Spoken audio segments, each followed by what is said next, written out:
Sino sa inyo naniniwala mga kapatid yung katabi mo papunta na ng langit yan? Hindi southbound, hindi northbound, hindi hellbound. Lahat tayo ngayon, because of God's grace, ay heavenbound. Nagpapasalamat tayo sa ating Panginoong Yesus na nung hindi pa natin siya kilala, we are on our way to hell. Nobody could save us. Nobody could help us. We have a debt that we cannot pay. We cannot save ourselves. We are going nowhere and we are nothing, but a miracle happened 2,000 years ago when Jesus came, pumunta siya rito, siya ay namatay, nilibing at muling nabuhay para sa bawat isa sa atin. Binago ng Diyos ang takbo ng ating buhay. Yung dating papuntang impyerno sa tulong ng ating Panginoong Yesus ay papunta na ngayon sa langit. Yung dating kaaway ng Diyos ay kaibigan na ng ating Panginoon. Because Jesus Christ died for you and for me. In case hindi po ninyo alam, at in case nakalimutan po ninyo, si Satan ay ating kaaway. Trivia lang. Pero sa pamamagitan ng pagmamahal ng ating Panginoong Yesus, tinubos niya ang bawat isa sa atin. At ikaw ngayon, at ako ngayon, na inibig ng Panginoon, ay niligtas ng Panginoon sa pamamagitan ng pagkamatay niya sa krus ng Kalbaryo. At kung nagtataka ka, Pastor, hindi ko alam kung saan ako pupunta pagkatapos ng buhay na ito. Ang alam ko lang ngayon, I'm living my life day after day, week after week, month after month. Pero gusto ko pong ipaalala sa bawat isa sa inyo, mga kapatid, pagkatapos ng buhay na ito, may nag-aantay na eternity pagkatapos ng buhay na ito. Ang sabi nila, ang average lifespan ng isang tao, 70 years lamang. Pero yung susunod sa 70 years ay napakahaba at hindi magtatapos. At ang ating kagustuhan, kung tayo man ay bawian ng Lord ng buhay, tayo ay pupunta sa langit kasama ang ating Panginoon. Amen? At tayong lahat ay magsasaya sa kabutihan ng Panginoon na yung dating papuntang impyerno at kapahamakan ay ngayon makakasama ng ating Panginoong Yesus papunta sa langit. Ano nga ba ang daan papunta sa langit? Ang sabi ng Acts chapter 4 verse 12, salvation o kaligtasan is found in no one else. Amen lang kayo anytime. Andito lang po ako, mga kapatid. Amen. Salvation is found in no one else, for there is no other name under heaven given to mankind by which we must be saved. Ang salvation matatagpuan lamang sa ating Panginoong Yesus. Hindi sa efforts mo, hindi sa pagluhod mo, hindi sa pagsisimba mo, hindi sa pagbabasa mo ng Biblia, hindi sa mga bagay na ginawa mo para sa Diyos. Naligtas tayo dahil sa bagay na ginawa ng Panginoon para sa bawat isa sa atin nung siya ay namatay, nilibing at muling nabuhay para sa atin. Gusto ko lang basahin dito sa Tagalog para mas maganda. Ang sabi ng Gawa 4:12, sa Kanya lamang, kay Jesus lamang, matatagpuan ang kaligtasan. Maraming mga Bible teachers ang magtuturo, bukod kay Jesus, may ibang daan. Mali po iyon. Ang sabi ng Biblia sa Acts 4:12, walang ibang kaligtasan maliban sa ating Panginoong Yesus. Ang sabi ng John 14:6, Jesus said, I am the way. Hindi niya sinabing, ako ay isa lang sa mga daan. Ang sabi ng Jesus, ako ang daan. Walang ibang daan. Walang ibang katotohanan. At walang ibang buhay bukod sa ating Panginoong Yesus. Kay Jesus lamang matatagpuan ang kaligtasan sapagkat walang ibang pangalan sa buong daigdig na ibinigay ng Diyos sa mga tao upang tayo ay maligtas. You are saved because of God's grace. Ikaw ay niligtas at diniliver ng Panginoon dahil sa grasya at awa ng Diyos sa bawat isa sa atin. Minsan hindi lang natin ma-appreciate kasi nagtatanong ang iba, kaligtasan saan? Diba? Kasi kapag ikaw ay niligtas, at alam mong yung kaligtasan ng Diyos sa iyo, ay niligtas ka niya sa habang buhay na paghihirap at kamatayan. You will be forever indebted and grateful na si Lord niligtas ka. Ang sabi ng Scripture, He is our deliverer. He delivered us. Niligtas ka niya. Saan? Sa kamatayan. Saan? Sa kapahamakan. Saan? Sa impyerno. Ay ba, grabe. Kung ako niligtas ng Lord sa impyerno, magpapasalamat ako sa Kanya. Hallelujah. Eh yun nga lang niligtas ka ng ka-office mate mo. Doon sa trabaho. Pwede bang ikaw na muna magpa-Xerox nito? Kasi nagmamadali ako. Eh nagpapasalamat ka, nililibre mo pa ng Starbucks at milk tea. What about this? ang ibinigay ng Lord at iniligtas ka ng Panginoon ay sa habang buhay na kapahamakan. Ang tatay mo, binilhan ka ng damit. Ang nanay mo, binilhan ka ng bike. Pero ang Diyos, buhay ang binigay sa iyo. Kaya dapat tayo magpasalamat sa Panginoon dahil mahal na mahal ka ng ating Panginoon na niligtas ka niya sa pamamagitan mismo ng kanyang buhay. At dahil po sa pagmamahal ng Panginoon, makakaasa tayo. Kung tayo man ay bawian ng buhay, kung tatanggapin mo si Jesus bilang iyong Panginoon at tagapagligtas, hindi ka hellbound. Ikaw ay heaven-bound.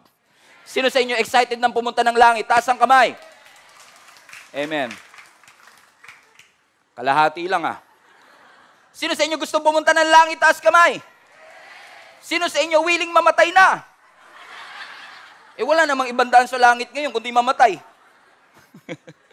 Sabi mo sa katabi mo, hindi pa naman ngayon, huwag ka mag-alala, huwag ka masyadong worried. Amen? Grabe yun. Amen. Na tayo ay niligtas ng Panginoon and there is an assurance for those who accept Jesus Christ as their Lord and Savior. Na tayo po, pagdating ng araw na bawian ng Lord ng buhay, tayo ay makakasama ng Lord. Hindi sa habang buhay na kapamakan, kundi sa habang buhay na kaligayahang kasama ang ating Panginoong Jesus. Heaven-bound tayo. Bakit? Tinanggap natin si Jesus bilang ating tagapagligtas. Nananiwala tayo sa ginawa ng ating Panginoong Jesus. Hindi ho ba milagro yon? Hindi ho ba milagro na one day, yung katabi mo, makikita mo sa langit? Knowing all the sins that the person next to you have committed. Kilalang kilala mo yung katabi mo sa kanan. Alam na alam mo ang kanyang ginagawa. Alam na alam mo ang kanyang buhay. And yet, pagdating ng araw na siya'y tumanggap sa Panginoon, baguhin ng Lord ang kanyang buhay, sa pamagitan ng kanyang pananampalataya sa ating Panginoong Hesus, biglang magugulat ka. Kasama mo siya sa langit. Hindi ba milagro yun, mga kapatid? Kaya naniniwala ako, pagdating natin lahat sa langit, hindi lang iyakan ang mangyayari. May gulatan ding mangyayari. Oo, magugulat ka na yung inaakala mong wala doon, nandun. Because God is so gracious, mga kapatid. In fact, kung kalooban lang ng Lord ang masusunod, gusto ng Lord lahat tayo maligtas. Kalooban ng Lord na lahat tayo maligtas. Kaya nga po, ibinigay ng Lord sa atin ang pagkakataon, tanggapin mo siya. Huwag mong tanggapin ang relihiyon. Huwag mong tanggapin na ito ang gawin mo. No. Tanggapin mo si Jesus. Paniwalaan mong namatay siya para sa iyo. Paniwalaan mong nilibing siya at muling nabuhay siya para sa bawat isa sa atin.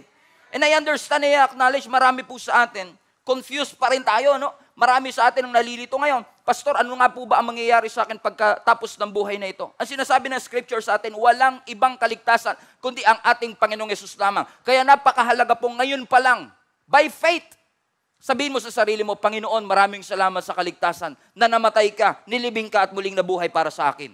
Because napakahalaga po ng ating paniniwala. Yung action sumusunod pagkatapos ng paniniwala. Yung maniwala ka, unang-una, syempre, maniwala ka may Diyos. Hallelujah. Kasi minsan, doon pa lang sa paniniwalang may Diyos, may problema na kagad, ano? Hindi kasi lahat ng tao ngayon naniniwalang may Diyos. Which is hindi ko maintindihan. Alam niyo kung bakit? Yung mga taong hindi naniniwala sa Diyos, napakalaki ng risk na inyong tinitake by not believing that there is a God. Think about it. Kami, o ako, na naniniwalang may Diyos, at pagdating ko sa eternity ay wala palang Diyos, at least, dito sa mundo, I've tried and believed na merong Diyos. Pero kung hindi ka naniniwalang may Diyos, tas pagdating mo ng eternity biglang may Diyos, nagulat ka pa, ay, may Diyos pala. Sorry. Di ba mas malaking risk yung hindi ka maniwalang may Diyos kaysa maniwala kang may Diyos? In fact, the evidence of God Himself is evident in our world. Look around you. How could you not believe that there is a God, mga kapatid? Amen? Especially for those who are well-traveled, pumunta ka sa iba't ibang lugar and you will see yung evidence, yung nature, yung bagay na hindi kayang i-replicate ng mundo, ginawa ng ating Panginoon. And kung may creation, ebidensya ng Creator. Do you understand? Only God can do something out of nothing. We can do something out of something. But only God can do something out of nothing. In fact, ang sabi ng scripture, in the beginning, God created. All of us are created. All of these things that you see are created by God. Do you understand, mga kapatid? Okay, yung upo ang inuupuan nyo, hindi yan created ng Diyos in essence, pero yung ginamit dyan, created ng Diyos. So, co-maker lang tayo, we make, but God creates. Amen? So, tayong lahat ay creation ng Panginoon, and how could you not believe that there is a God? Kung titignan mo ang kapaligiran mo, yung katabi mo sa kaliwa ay ebidensya, hallelujah, na may Diyos. Parang hindi na, actually, Pastor, pag tinignan ko, parang ebidensya ng impyerno, meron, pero parang ebidensya ng Lord, mukhang hindi ako naniniwala. Amen? Napakabuti ng ating Panginoon. Sabi nga ng Scripture, in the beginning, God, bago pa man ang lahat ng creation ang Diyos eh. Tignan nyo ang Bible natin, Genesis 1:1. In the beginning, God created. Ang unang karakter sa Biblia, si God mismo. Hindi si Abraham, hindi si Moses, hindi si David, hindi si Stephen. Si God. And by the way, yung salitang God dito is in the Hebrew Elohim. It speaks of plurality.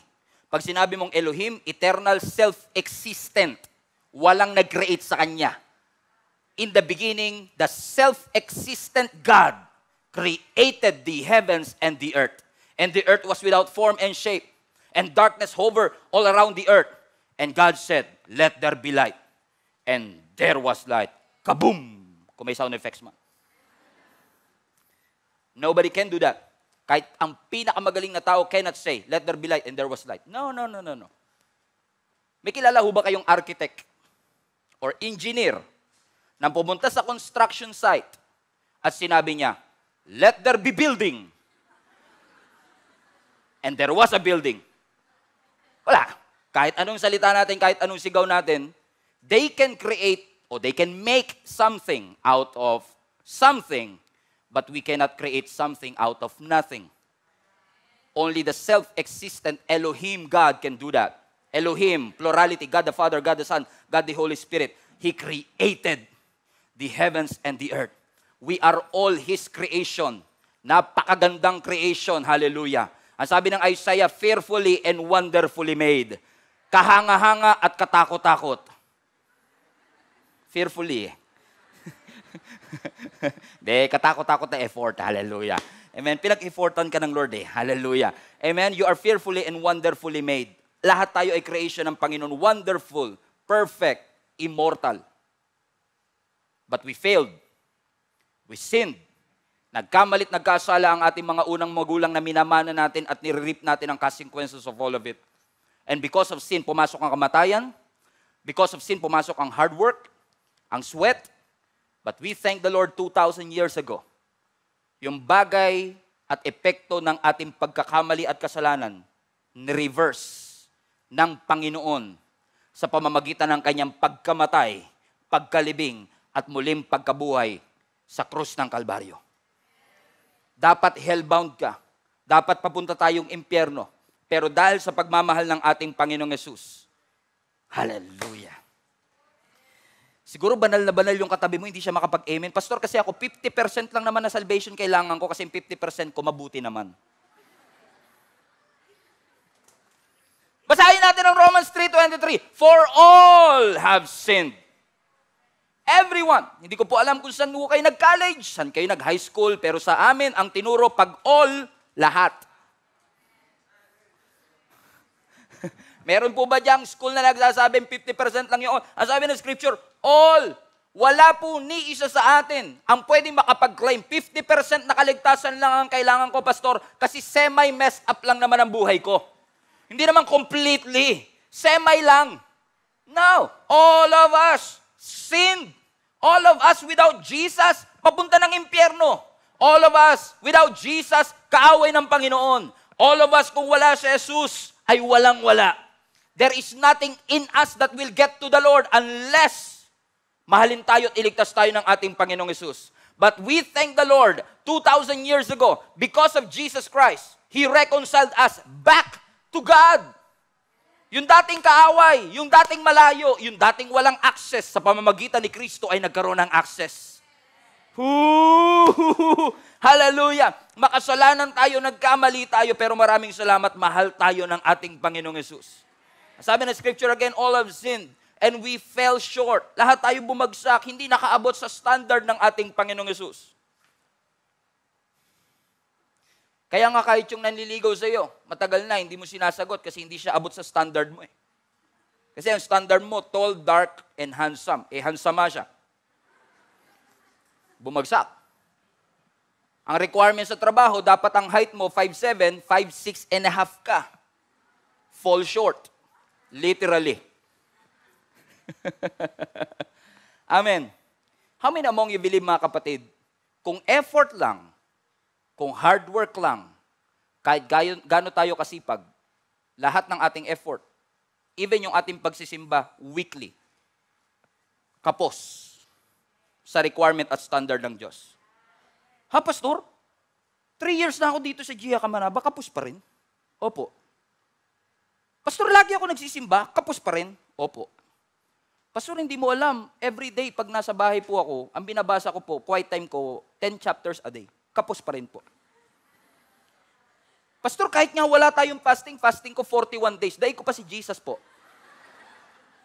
Ay kapos pa rin po. Bakit? Good enough is not good enough. Pagdating sa Panginoon. You know, alam mo ang standard ng langit? Ito, magagulat kayo. Ang standard ng langit, perfection. And no one is perfect. Can somebody attest to me na yung katabi nyo po ay perfecto? Wala. So alam ng Diyos na hindi ka perfecto. Alam ng Diyos na kahit gaano ka kasipag pumunta sa church, hindi mo kayang abutin yung standard. That's why 2,000 years ago, Jesus came. Kasi kung kaya mong abutin yung standard, hindi na siya bababa. Jesus will become unnecessary if we can meet the standards. If we can meet the standards. But we thank the Lord. God knows exactly. Alam ng Lord, broken ka, lost ka, hindi mo kaya on your own. Alam ng Diyos na hindi ka perfecto. Alam ng Diyos na nagkakamalit, nagkakasala ka. Alam ng Diyos na meron tayong kasalanan na hindi natin mabitawan at mga addiction na hindi natin mapagtagumpayan. That's why Jesus came to set us free. Jesus came to forgive our sin. Jesus came to redeem us. Amen. From the curse of the law, we thank the Lord kasi through Him, hindi natin kayang abutin ang langit. Pero langit na mismo ang umabot para sa bawat isa sa atin. Hallelujah! Purihin natin ang Diyos! Hallelujah, hallelujah. Ang sabi ng verse 24, all have sinned and fall short of the glory of God. Verse 24, but we all are justified. Look at this. Lahat nagkasala, lahat din pinawalang sala. Hallelujah. Praise the Lord. Hallelujah. Kasi yung katabi mo, hindi siguro yung katabi mo, pangatlong katabi mo. Kasi kanina pa yung katabi mo na yan eh. Yung pangatlong katabi mo, kapatid, hindi mo alam kung ano mga bagay na ginagawa niya kapag mag-isa na lang siya. Mukha siyang banal, mukhang sanctified. Pag tinignan mo yung Bible, ang daming stabilo. Daming marka. Yung Bible luma. Ibig sabihin, gamit na gamit daw. Pero hindi mo alam that he's struggling from his addiction, he's struggling from a sin na hindi mapagtagumpayan. But we thank the Lord. God knows what we can and cannot do. And that His grace is not based on what we can or cannot do. That's why 2,000 years ago, all have sinned and fall short, but all through Jesus Christ have been justified. Ang justification o justified is a judicial term. Ginagamit ho yan sa mga korte. Na kapag sinabing justified at binaba ng judge, yung kanyang gavel o martilyo. Boom! Justified. Not guilty. Kahit na not guilty, minsan, meron siyang history pa rin, na kinasuhan siya in everything. Pero this word justified is a strong Greek word, na kapag sinabi ng Lord that, yes, all of you have sinned, Tagalogin natin, lahat kayo nagkasala, pero lahat din kayo pinawalang sala. Ang ibig sabihin nun, nung binaba ng Lord yung gavel, dahil si Kristo'y namatay para sa iyo, na hindi lang niligtas ng Lord yung 50% ng iyong mga kasalanan, na sabi ng Lord yung 50%, bahala na kayo, mag-effort na kayo para mapalinis kayo dyan. Because God knows we are one sin away from hell. Just one sin. And all of us will be hell-bound. But we thank the Lord 2,000 years ago, through His grace, sa pamagitan ng grasya, habag at awa ng Panginoon sa atin, ikaw ay pinawalang sala. And watch this. In the Greek, pinawalang sala ka na parang hindi ka nagkasala at all. Wow!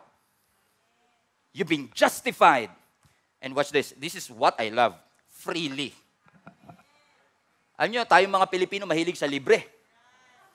Oh, yung katabi mo, pag bumili yan ng washing machine at may libreng toothbrush, kahit sa Laguna yung toothbrush, doon nyo po ipipick up sa may Calamba, Laguna. Aba, pupuntahan yan. Bakit? Libre yan eh.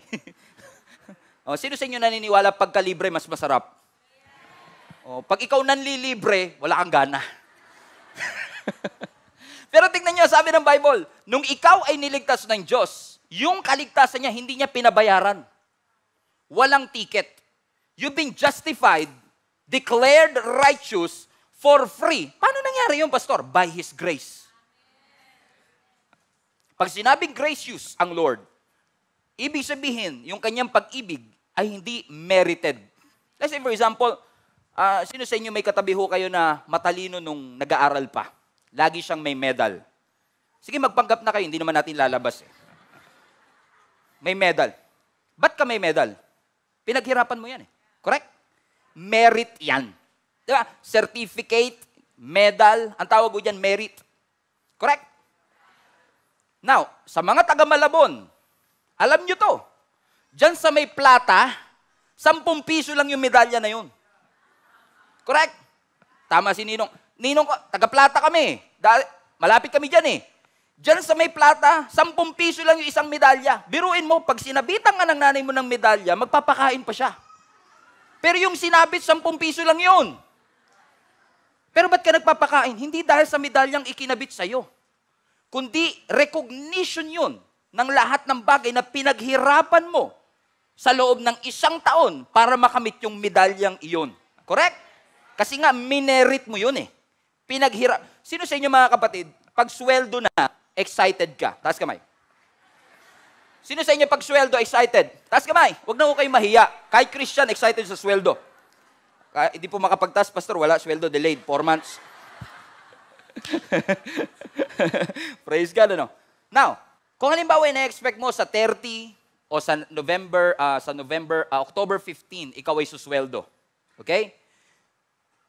Bubuksan mo ang ATM mo. Okay? Pagdating ng October 15. Ang ine-expect mong sweldo, 94,000. Sana all. Sana all. Ang ine-expect mong sweldo, 94,000. Pero pagbukas mo ng ATM, nakita mo, 54,000 lang. Kulang ng 40,000. Matutuwa ka? Hindi. Magwiwelga ka, Brad. Magpapawa ka ng placard, yung 56,000, papagawa mo ng placard, magtatawa ka, hindi po pwede to, boss. Pinaghirapan ko to sa loob ng kinsenas. Ang deserve ko, 94,000. Ba't ang binigay mo, 54? May karapatan ka? Oo. Pinaghirapan mo yun eh. May karapatan ka? Oo. Minerit mo yun eh. Ang problem natin mga kapatid, minsan pag nananalangin tayo sa Lord, minsan nakala natin yung blessing, merit natin. Lord, pinaghirapan ko, nagsimba ako. No. All the blessings that you receive are God's grace. Hindi dahil nagsikap ka, nagtrabaho ka, so ibig sabihin, ibigay man ng Lord o hindi, maging masaya ka. Lord naman. Ba't naman ganun? 35 na ako, wala pa rin nanliligaw. Oo. Yung mga nanay naman, Pastor, hindi ako excited sa sweldo. Excited ako sa sweldo ng asawa ko. Re-remit niya sa akin yan. Ba't ka magagalit? Pinagpawisan mo yun eh. Amen? Pinaghirapan mo yun. Kaya hindi natin maintindihan ang grace ng Lord kasi hindi siya merited. Hindi ka blessed ng Lord at humihinga pa rin hanggang ngayon dahil nakitaan ka ng Lord ng pagpapagal at pagsisikap para sa Kanya. Ano sabi ng Lord? Okay, mga 4 weeks na itong sunod-sunod nagsisimba sa Kamanaba, ha? Bibigyan ko to ng 2 tangke ng oxygen pa para humaba pa ng konti ang kanyang buhay. No! Ang sabi ng Scripture, the sun shines to the good and to the wicked. God is gracious sa bawat isa sa atin na anumang blessing na meron tayo, hindi po epekto ng ating pagpapagal, paghihirap, pagpupuyat, kundi dahil mabuti ang Diyos. Minahal ka ng Diyos. Okay, go. Palapakan natin ang Panginoon.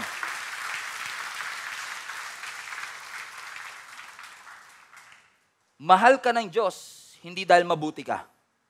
Mahal ka ng Diyos kasi mabuti siya. It's not about your works, merit, achievement, or what you can and can't do. All of these are God's blessing, gift, grace na ibinigay ng Panginoon sa bawat isa sa atin. Sino sa inyo nagpapasalamat sa gracious ng ating Panginoon? Kasi kung pagbabasihan ang merit system, ililista ng Lord lahat ng bagay na ginawa mo sa Kanya. Okay. October 2, nagsimba. Check. October 9, nagdadalawang isip, 50% ka. Anniversary ha, hindi ka mag-i-invite, bawas ka. Negative 4. Buti na lang si Lord hindi naglilista, ano? Kasi kung nililista niya lahat, ikukumpara yung blessing tsaka hindi. Aba, talo tayo. Alam nyo kasi dati, naturuan tayo minsan, no? Lalo yung mga pili-pelikula minsan, tsaka yung mga TV. Di ba dati tinuturo sa mga TV minsan, pagdating mo sa langit, may timbangan. Tsaka may malaking TV. Alam niyo yan? May malaking TV, may timbangan, titimbangin lahat ng mabubuting ginawa mo, tsaka masasamang ginagawa mo. Kaya maraming takot kasi ipapalabas daw dun sa TV. Di ba? Sa DVD, ipapalabas lahat ng bagay na ginawa mo. Ako naman iniisip ko, logistic, kasi madetalye ako sa logistic. Ang haba ng pila nun, brad. Kasi yung nasa unahan mo pa lang, sa dami ng ginawa niya, isang buong century, hindi pa tapos. Tagal ah. Oo. Na pagdating natin sa langit, may DVD, outdated pa, DVD, no? Digital na ngayon eh. USB na, pastor. I-airdrop na. Amen? Na meron tayong ititimbang kung ako ay good. Kaya marami sa atin, we cannot receive God's grace because we still live in that idea that I should earn my salvation. I should merit the blessing that God has given me. Am I good enough to go to heaven and bad enough to go to hell? Yun yung lagi natin tanong. Am I good enough to go to heaven and bad enough to go to hell? And we failed to recognize, yes, we sinned, yes, we failed. But His grace, through the redemption that is in Christ Jesus, has saved you and me. Amen. So walang timbangan, hallelujah. Kasi sabi ng Scripture, all have sinned. Ibig sabihin, all are hopeless. Hindi lang yung may tato ang hopeless. Kasi yun na iniisip natin, ay may tato, masamang tao to. Parang yung mukha nito mukhang kidnapper. Driver ng puting van. May prejudice ka kagad sa itsura pa lang na isang tao. Pero sino sa inyo, you are old enough to testify, wala sa itsura ang pagiging masama at mabuti ng isang tao kasi may mukhang maamo. Salamat na lang, ang Diyos hindi rin nagkakategorize, ano? Makapal kilay mo, mukha kang masungit. Amen? Maraming salamat sa Diyos. We are all hopeless. Amen? But He loved us so much. Nasabi ng Scripture, we are justified by His grace through the redemption that came. Don't forget this. Through Jesus Christ. Dahil lang kay Kristo tayo ay naligtas. Dahil lang po kay Kristo natanggap natin ang lahat ng bagay na ito. That both the church, tulad natin, look at Luke chapter 15. If you remember the story of a prodigal son, yung bunsong anak, kinuha niya lahat ng kanyang yaman o inheritance. Nasabi niya, Father, British kasi siya, no? Father, give me my portion of inheritance. Alam niyo, ang separation nagsisimula if you own something. Give me my portion. Give me my life. Give me my time. Give me my resources. Ibigay mo lahat. Luke 15. Give me my portion of the state. Amen? Kukunin ko ang aking mana. Kukunin ko ang aking inheritance. Now, marami po sa atin, hindi familiar sa inheritance kasi wala naman tayong mamanahin. Pangmayayaman lang yan, pastor. Pero alam natin na ang inheritance o yaman, habang tumatagal, lumalaki. Pero hindi siya makapagantay. Hindi niya na maantay na mamatay yung kanyang tatay. Kaya sabi niya, Dad, alam ko matagal-tagal ka pa mamamatay. Gusto ko nang pakinabangan yung aking portion. Gusto kong mabuhay sa aking buhay.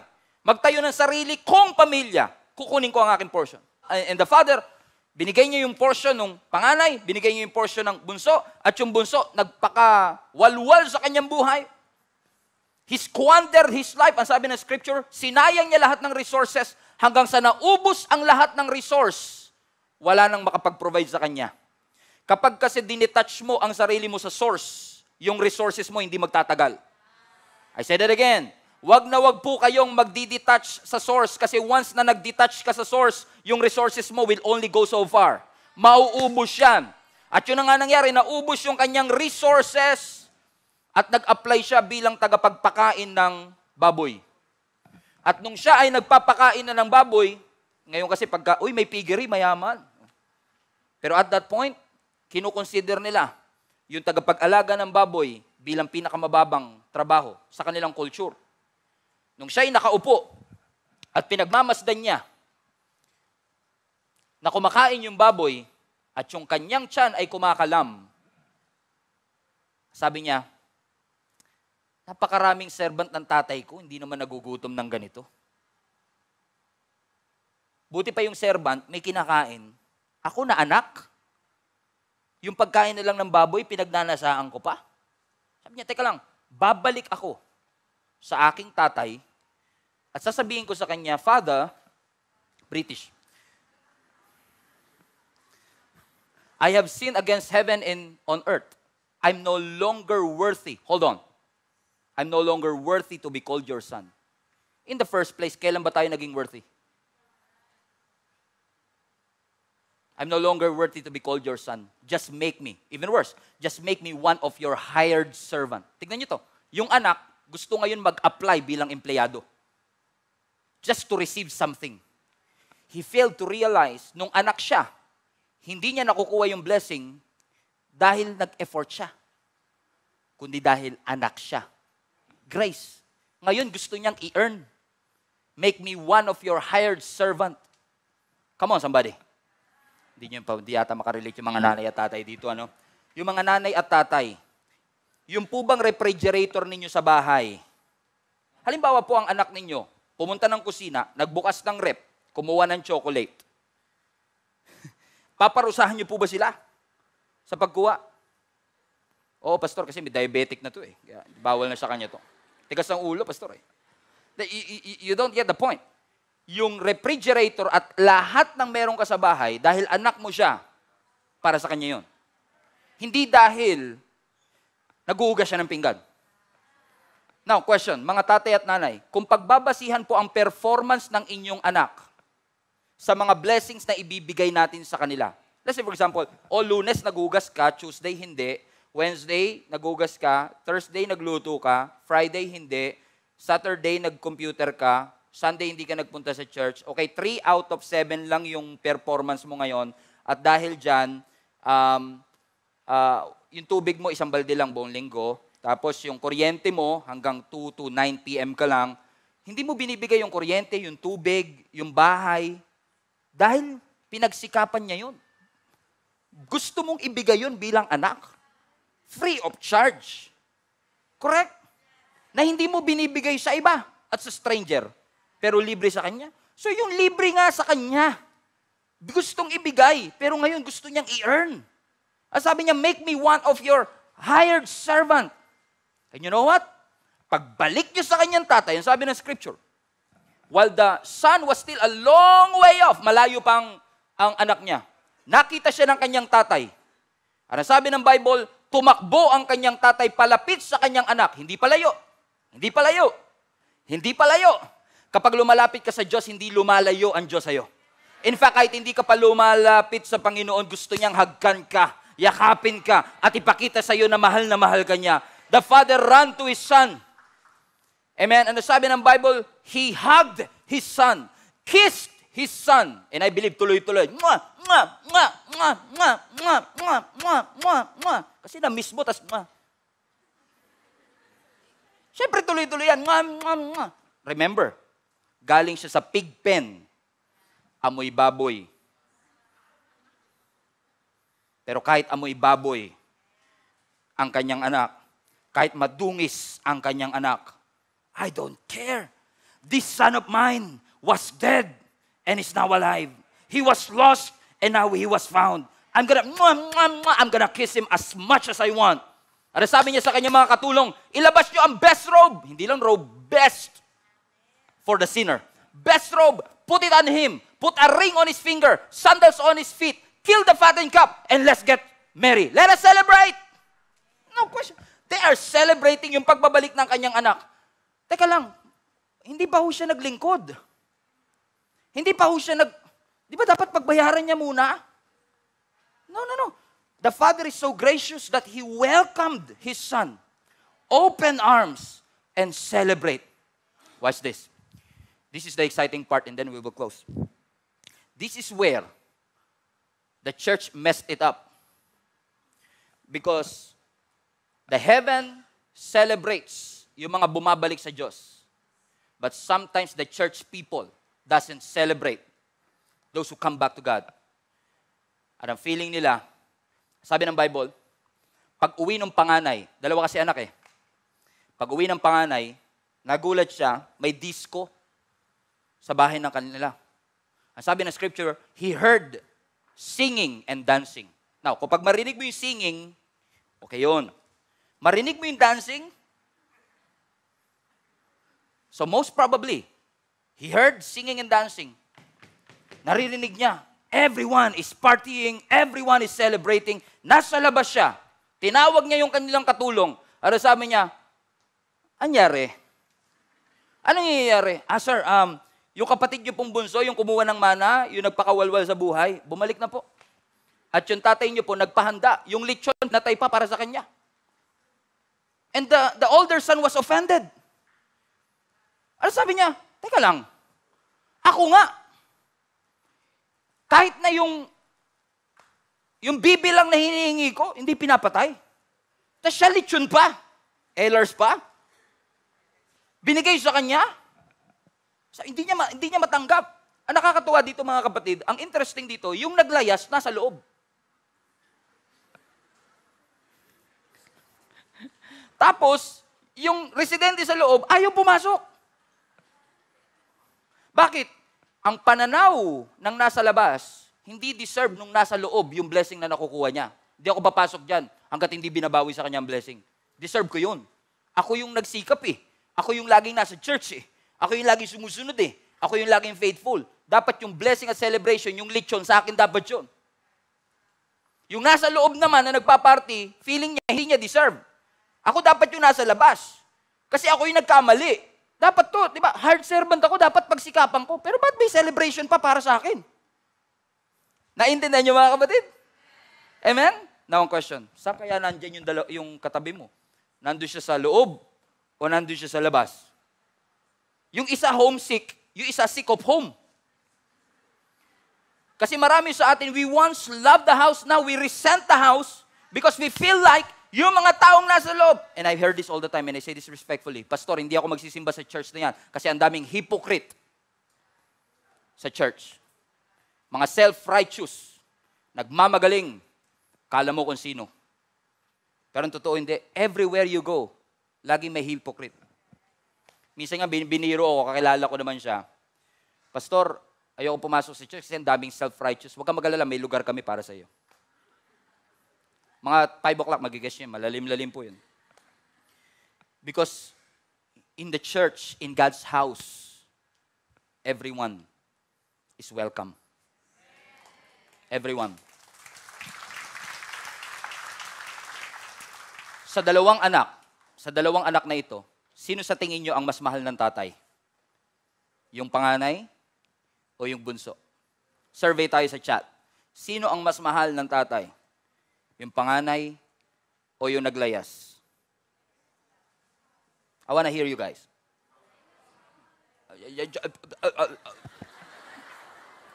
Trick question ba yan, Pastor? Yeah, it is a trick question.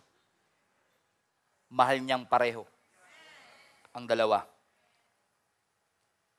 God's love is for everyone. God so loved the world that He gave His only begotten Son so that whoever qualifies everyone who will come and believe in Jesus Christ. So we cannot say, hindi ako papasok dyan. That's my house. That's supposedly my blessing. That's supposedly my inheritance. No. This is not your house. This is our house. Amen? This house, this is a place for the broken, for the lame, for the sick, for everyone who needs Jesus in their life. We all need Jesus. Ligtas tayo. Minahal tayo ng Panginoon not because we are doing good things. In fact, dahil mahal ka ng Diyos, yun ang nagtutulak sa iyo to do more for God.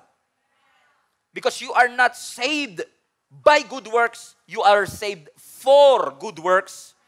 para tayo makagawa ng kabutihan. Hindi relihiyon. Salvation is found in no one else but Jesus Christ. The death of our Lord Jesus Christ secures your salvation. If you believe in Him. If you will trust in Him. Amen. Pastor, ibig ba sabihin yan, hindi na kami gagawa ng mabuti? Ibig ba sabihin yan, hindi na kami magsisimba? Kung mahal naman pala kami ng Panginoon. No. In fact, the more you realize that God loves you, the more kang nagsisikap na parangalan ng ating Panginoon. What I was trying to say is this, no matter how good you try, good enough is not good enough. Because you can never be good enough to be saved. Because perfection is heaven's standard. Hindi mo kaya on your own. Hindi mo kaya on your efforts. Kaya sabi mo, Lord, give up na. I accept you as my Lord and Savior. No matter how hard I try, I know I cannot make it to heaven. And then Jesus came. Ang sabi ng Lord sa atin, I am the way, I am the truth, and I am the life. No one comes to the Father except through me. Ephesians 2 verse 8, I will close with this. For it is by grace that you have been saved through faith. This is not from yourselves. It is a gift of God. Everybody read verse 9.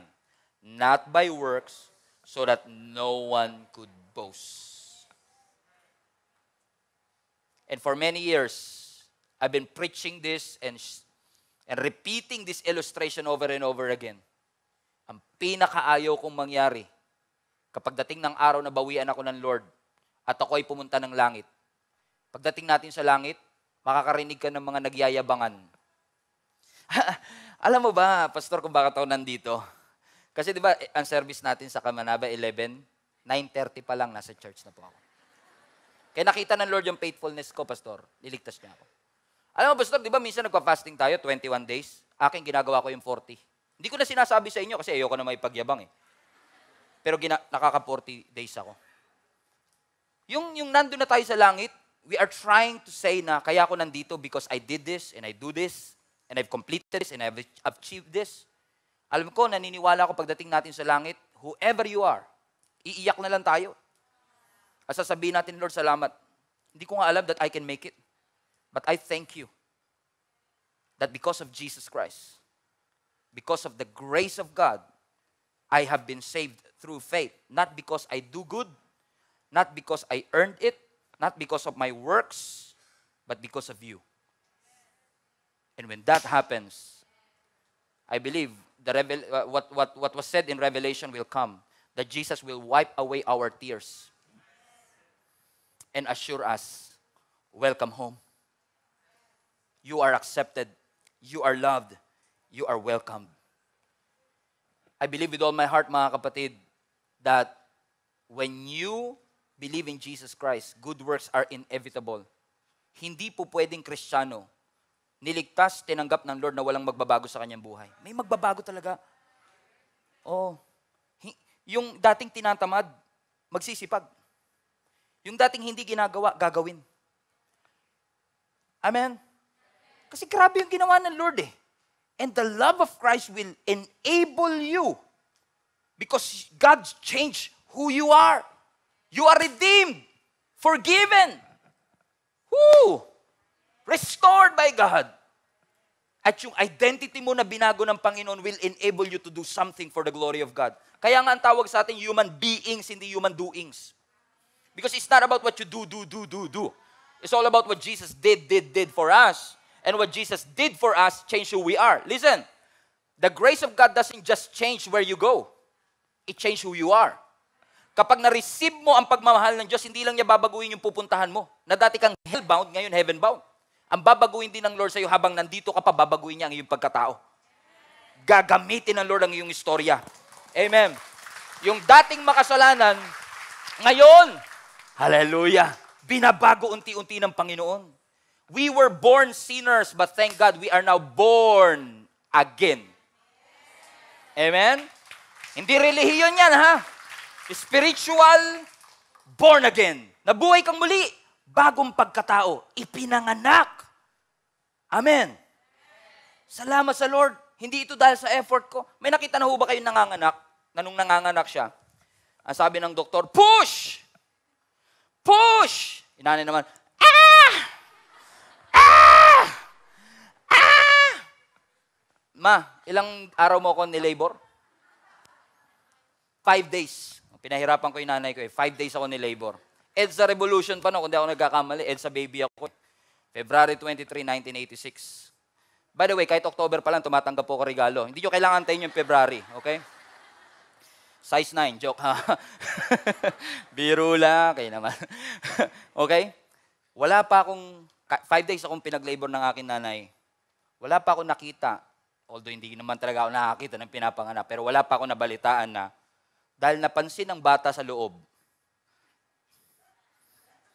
na hirap yung nanay niya.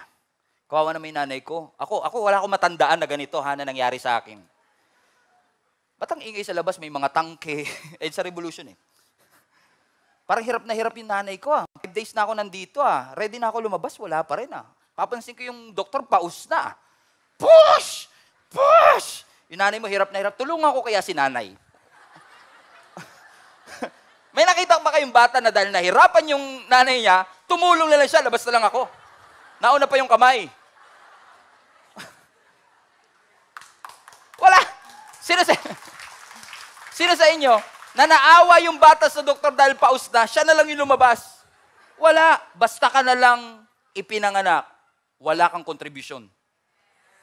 In fact, pagdating mo nga, may crib ka na, may damit ka na, may gatas ka na. Ang dinatnano mo, finish work. Hindi ikaw yung bumili sa divisorya ng sarili mong gatas. Hindi ikaw yung bumili sa divisorya ng sarili mong damit. Pagdating mo, nakahanda na lahat. Wala kang effort na lumabas. It's all your mother who pushed. And don't ever think for a moment na meron tayong contribution sa ginawa ni Kristo para sa atin. When we were born again, walang effort on our own. It's all God. That's why it's grace. You did not earn it. You did not merit it. You did not deserve it. Pag nagnakaw ka sa 7-Eleven, pag nahuli ka ng guard na nagnakaw ng hotdog, deserve mo bang maparusahan? Yes. Deserve mo bang makulong? Possibly. Pag nakulong ka, hustisya yon. Deserve mo yun Because of what we did, because of everything that we've done, we deserve. It's just. Hustisya lang na tayo'y makulong. Na tayo'y mapunta sa impyerno. Amen? But God is merciful. Merciful ang Diyos. Maawain siya. Katulad ng guard, posible siyang maawa sa'yo. Kawawa ka naman. Siguro 3 days ka nang hindi kumakain, kaya hotdog na lang, ninakaw mo pa. Huwag ka mag-alala, hindi na lang natin ito susumbong, basta huwag mo nang uulitin. Ang tawag doon, awa. Kasi deserve mong maparusahan, hindi ka pinarusahan. Ang Diyos ba naawa sa atin? Yes. Na-deserve nating maparusahan, hindi tayo pinarusahan, kasi dinusa na ni Kristo yun Amen? Hindi na tayo yung napako, siya na yung napako para sa atin. Correct? Pero alam mo, ni-level up pa ng Diyos yun Hindi lang mercy, grace ng Lord. Bakit? Ano yung grace? Yung hindi ka nang kinulong,